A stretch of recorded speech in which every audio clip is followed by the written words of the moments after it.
Lakshmi, first of all happy Onam. Happy Onam ചേട്ടാ. എന്തായി ഓണമൊക്കെ? ഓണം നന്നായി പോണു, പക്ഷെ എന്റെ കാലൊന്ന് പൊള്ളിയിരിക്കുകയാണ്. അയ്യോ, അതെന്ത് പറ്റി? അത് ഞങ്ങൾ വീട്ടില് ബാബയ്ക്കുള്ള സമയത്തെ ഇങ്ങനെ ചാക്കോള് വീണു. അപ്പൊ ആ ബേൺ ചാക്കോളില് കാല് ചവിട്ടിയിട്ട് കാല് പൊള്ളി ബ്ലിസ്റ്ററായി. പിന്നെ ബ്ലിസ്റ്റർ ഡ്രെയിൻ ചെയ്ത് കെട്ടിയൊക്കെ വെച്ച് നടപ്പ് ഞൊണ്ടിയാണ് നടക്കുന്നത്.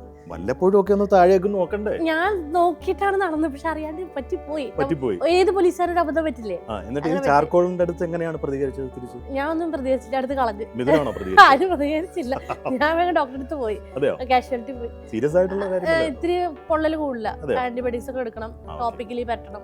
അങ്ങനെ ഇത്തവണത്തെ ഓണം എങ്ങനെ ആഘോഷിക്കാൻ തീരുമാനിച്ചു? ഇത്തവണത്തെ ഓണം നമ്മുടെ ഇവിടെ തന്നെ ഓണമാമാങ്കം പരിപാടിയുണ്ട്. പിന്നെ വീട്ടിൽ നമ്മൾ സദ്യ, അങ്ങനെയൊക്കെ.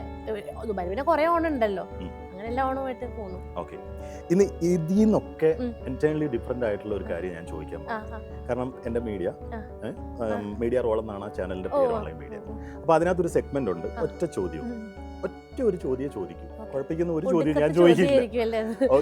ഇല്ല, അങ്ങനെയൊന്നും ഇല്ല, വളരെ സിമ്പിൾ ആണ് കേട്ടോ. ചോദിക്കട്ടെ, ഇപ്പോ റോന്ത് റിലീസായി, എനിക്ക് തോന്നുന്നു ലക്ഷ്മിയുടെ റിലീസായ ആദ്യത്തെ ഫിലിം അതാണെന്ന്. അല്ല, സോൾട്ട് മാംഗോ ട്രീ എന്ന് പറഞ്ഞൊരു പടം 10 വർഷം മുമ്പ് ഞാൻ അഭിനയിച്ചിരുന്നു. അതിലൊരു ക്യാമിയോ ചെയ്തിരുന്നു ട്യൂഷൻ ടീച്ചറായിട്ട്. അത് കഴിഞ്ഞിട്ട് പിന്നെ റിലീസ് ചെയ്തത് റോന്താണ്. ഓക്കെ, അപ്പൊ ഈ ഒരു വിവരവും കൂടെ നിങ്ങളെ അറിയിക്കാൻ വേണ്ടിയിട്ടാണ്. ചിലർ എന്റെ അടുത്ത് തന്നെ ചോദിച്ചിട്ടുണ്ട്, ലക്ഷ്മിയുടെ ആദ്യത്തെ ഫിലിം റോന്തല്ലേ. അപ്പൊ ഞാൻ അവരോട് പറഞ്ഞിട്ടുണ്ട് അതല്ല. ഇപ്പൊ ക്ലിയർ ആയല്ലോ, ആളെ കൊണ്ട് തന്നെ പറയിപ്പിച്ചല്ലോ. അങ്ങനെയെങ്കിൽ ഞാൻ ചോദിക്കട്ടെ, ഈ സിനിമയിൽ അഭിനയം തുടങ്ങിയിട്ട് ഇത്രയും നാളായി, എന്താണ് സിനിമയിൽ നിന്ന് ലഭിച്ച ആദ്യ പാഠം? ആദ്യ പാഠം എന്ന് പറഞ്ഞു കഴിഞ്ഞാൽ, ഞാനിപ്പോൾ ഒരു റീൽസ് ചെയ്തിട്ടാണല്ലോ ഇപ്പോൾ ഈ റോന്തിലേക്കൊക്കെ വന്നത്. അപ്പം എന്നെ സംബന്ധിച്ചിടത്തോളം ഒരു 5 മിനിറ്റ് കൊണ്ട് ചെയ്തുണ്ടാക്കുന്ന ഒരു പരിപാടിയാണ് ഈ റീൽസ് എന്ന് പറയുന്നത്. ഒരു സ്റ്റാൻഡ് വെച്ച് ഒരു ലൈറ്റ് വേണമെങ്കിൽ ഉണ്ടാവും, ചിലപ്പോൾ ഉണ്ടാവില്ല, ഒറ്റയടിക്ക് ചെയ്യണതാണ്. പക്ഷെ ഒരു സിനിമയിലേക്ക് വരാമെന്ന് പറയുമ്പോൾ തന്നെ ഒരു ക്യാരക്ടറിൻ്റെ arc, scripting, camera, light, sound design, ഇത് ലൈഫ് സിങ് സൗണ്ട് ആയിരുന്നു റോന്തിലൊക്കെ. അപ്പോൾ അതൊക്കെ ഒരുപാട് ഭയങ്കര അനുഭവമായിരുന്നു. പിന്നെ എന്നെ സംബന്ധിച്ചിടത്തോളം ഞാൻ ഇങ്ങനെ എന്ന് വെച്ച് കഴിഞ്ഞാൽ സ്ക്രിപ്റ്റ് കിട്ടിയ ഉടനെ തന്നെ എൻ്റെ പോർഷൻസ് അലോമി എന്നുള്ളത് മാത്രം Ctrl F അടിച്ച് കണ്ടുപിടിച്ച് അത് മാത്രം പഠിച്ച് ഡയലോഗ്സ് വിരലിൽ നോക്കി ഇങ്ങനെ പഠിച്ചിട്ടൊക്കെയാണ് ഞാൻ പോയത്.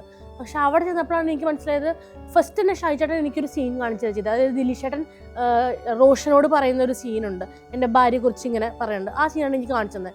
അപ്പോൾ അത് മനസ്സിൽ വെച്ചിട്ട് വേണം അഭിനയിക്കാന്ന് പറഞ്ഞപ്പോൾ തന്നെ ഞാൻ തകർന്നു. അയ്യോ, ഞാൻ വിചാരിച്ചൊരു രീതിയിലേ അല്ല ഷായിച്ചേട്ടൻ അത് കൺസീവ് ചെയ്തേക്കണത്. അപ്പോൾ മൂപ്പരുടെ ഒരു കൺവിക്ഷനും വിഷനും അനുസരിച്ചിട്ട് വേണം നമ്മൾ ചെയ്യാൻ. നമ്മൾ എന്ത് പഠിച്ചു പോയിട്ടും കാര്യമില്ല, ഡയറക്ടറുടെ ആ ഒരു വിഷനാണ് ആ ഇതിലേ വർക്ക് ചെയ്യാൻ പറ്റുള്ളൂ നമുക്ക് എന്നുള്ള കാര്യം ഞാൻ മനസ്സിലാക്കി.